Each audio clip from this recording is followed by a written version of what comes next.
Bismillahirrahmanirrahim. Assalamualaikum warahmatullahi wabarakatuh. Hari ini di mata pelajaran fisika kelas 12 kita akan mempelajari di bab pertama, yaitu mengenai rangkaian listrik arus arah. Pokok bahasan pertama di bab ini yaitu kita mengulang kembali pelajaran waktu di SMP mengenai arus listrik. Nah, ada gambar nih, ada dua bola, yang satu bermuatan positif lebih banyak dibandingkan yang satunya lagi. Ini tandanya bahwa bola yang pertama nih, logam yang pertama itu berpotensial tinggi dibandingkan yang kedua. Nah, di sini ada konduktor sehingga terjadi aliran muatan positif. Nah, ini konsep di SMP yang pernah kalian pelajari. Sedangkan yang kita ketahui bahwa muatan positif itu berada di inti atom dan tidak bergerak atau berpindah. Berarti pernyataan ini keliru jika aliran muatan positif, ya. Jadi muatan positif tidak mengalir, tidak bergerak. Terus apa dong yang berpindah atau yang bergerak? Di dalam konduktor, kalau kita amati, adanya aliran elektron yang mengalir dari potensial rendah ke potensial tinggi. Karena kita ketahui sendiri bahwa elektron itu berada di kulit dan bisa berpindah. Jadi yang berpindah itu adalah elektron. Dan seolah-olah nih arus listrik itu adalah aliran muatan positif. Jadi seolah-olah, makanya dikatakan bahwa arus listrik itu adalah aliran muatan positif. Berikutnya mengenai watt arus listrik yang diberi simbol I. Pengertiannya, dari kuat arus listrik itu banyaknya muatan yang mengalir melalui penampang konduktor setiap satuan waktu, atau secara matematis dituliskan Q muatan dibagi dengan T. T-nya adalah waktu. Yang ketiga mengenai hukum Ohm dan hambatan listrik. Pertama dulu hukum Ohm. Ohm ini menyimpulkan bahwa arus listrik ini sebanding dengan beda potensial. Yang dimaksud dengan sebanding itu, jika beda potensial listriknya besar, maka arus listriknya juga besar. Demikian juga sebaliknya, kalau beda potensialnya kecil, berarti arus listriknya juga yang dihasilkannya kecil. Atau dirumuskannya V beda potensial itu sama dengan kuat arus I dikalikan dengan R. R-nya itu adalah hambatan listrik. Berikutnya mengenai hambatan listrik.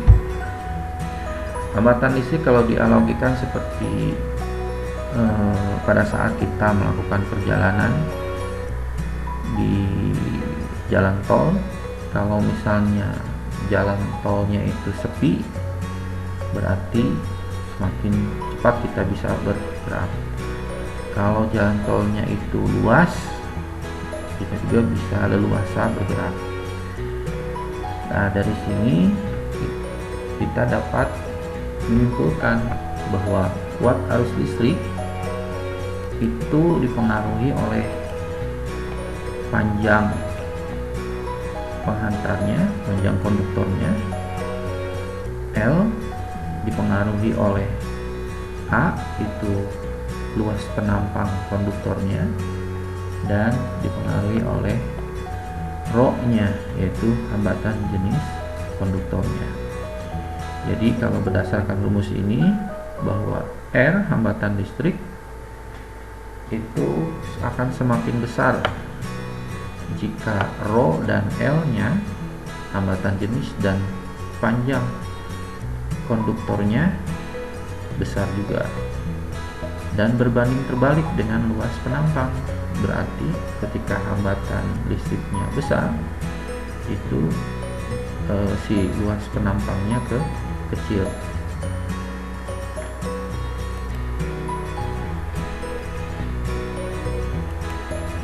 Berikutnya yaitu mengenai rangkaian hambatan listrik.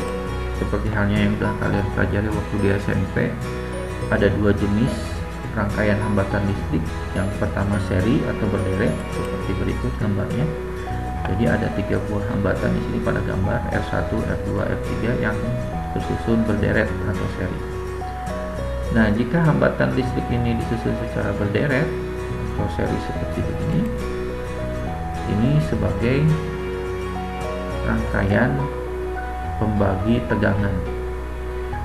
Kenapa dikatakan sebagai pembagi? Karena hambatan totalnya yang dikeluarkan oleh sumber listrik atau baterai itu akan terbagi pada setiap hambatan listrik. Nah, sedangkan kuat arus yang mengalir pada setiap hambatan di R1, R2, dan R3 itu sama besar. Jadi kalau misalnya keluar arus listrik pada baterai 1 ampere, maka pada hambatan pertama R1, hambatan kedua R2, dan hambatan R3 itu besar kuat arus listriknya sama, yaitu 1 ampere.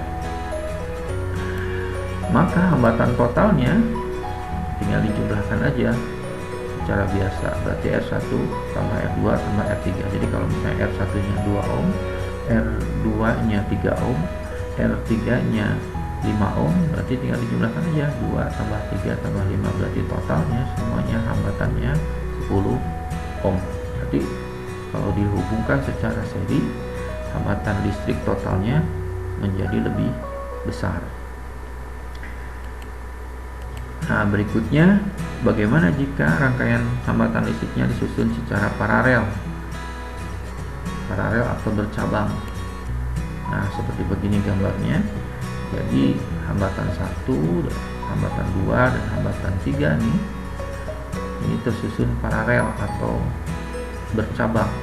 Ya, di sini rangkaiannya ada titik percabangannya. Ya, jika hambatan listrik ini disusun secara paralel, kuat arus listriknya terbagi, ya, sehingga dikatakan bahwa rangkaian paralel ini sebagai rangkaian pembagi arus. Jadi kalau misalnya keluar arus listrik misalnya 5 ampere, nah ketika pas pada titik percabangan ini jadi terbagi kuat arusnya. Mungkin yang di I1 1 ampere, I2 2 ampere, dan I3 sisanya 2 ampere. Karena tadi yang keluar dari baterai ini arusnya 5 ampere. Nah, sedangkan tegangan listrik hambatannya sama besar, yaitu sebesar tegangan yang dikeluarkan pada sumber. Jadi kalau misalnya di sumber ini keluar tegangannya sebesar 10 volt, maka di hambatan ke-1, ke-2, ke-3 10 volt. Nah, makanya kenapa di rumah itu hambatan listrik, ya lampu, hambatan listrik itu ya seperti lampu, kulkas, televisi, dan semua perangkat elektronik lain yang membutuhkan listrik itu disusun secara paralel. Tujuannya selain ketika pas satu perangkat listrik mati, perangkat listrik yang lainnya tidak ikut mati. Dan satunya lagi keuntungannya yaitu tegangannya sama. Jadi ketika pas kita menggunakan tegangan di rumah 220 volt, maka di setiap perangkat listrik itu tegangannya sama 220 volt karena disusun secara paralel. Maka hambatan totalnya dijumlahkan secara pecahan, maka hambatan totalnya akan menjadi lebih kecil dibandingkan hambatan masing-masingnya. Nah, untuk memperjelasnya nanti kita di latihan soal berikutnya. Rangkaian listrik searah. Rangkaian listrik searah ini menggunakan dua hukum Kirchhoff, ya. Yang pertama hukum arus Kirchhoff yang menyatakan bahwa jumlah kuat arus listrik yang masuk pada titik percabangan itu akan sama dengan jumlah kuat arus listrik yang keluar pada titik percabangannya itu. Sedangkan yang hukum kedua Kirchhoff yaitu tentang hukum tegangan Kirchhoff. Jumlah tegangan listrik pada seluruh komponen listrik pada rangkaian itu kalau dijumlahkan hasilnya akan sama dengan 0. Nah, untuk lebih jelasnya nanti kita akan bahas pada beberapa contoh yang berkaitan dengan rangkaian listrik searah.